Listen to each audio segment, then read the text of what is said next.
El horno de colegio. ¿Será un barret? Barret no crec, no. És gaudent. O parece sí. Una escopidera? Una escopidora? Una nova hipòtesi. És més antiga. Una nova hipòtesi. La decoració, bueno, l'artesania, la decoració, és un objecte decoratiu.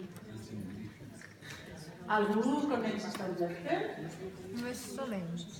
Alguna relació han tingut.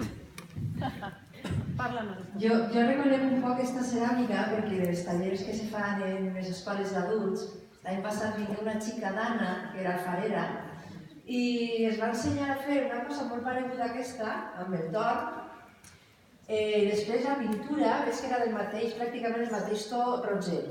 I ens va comentar que això era la típica peça, bueno, això de típica ho fiqué jo, era una peça de ceràmica ibera.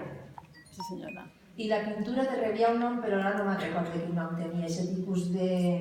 És una pintura roja. Ara mireu les imatges, no? També ball. Estan tots Ballant. si n'hi ha alguns músics. Doncs a partir d'aquesta imatge, nosaltres quan hem treballat de la cultura ibèrica hem reproduït balls, danses de gent en rogle ballant, perquè evidentment estan ballant.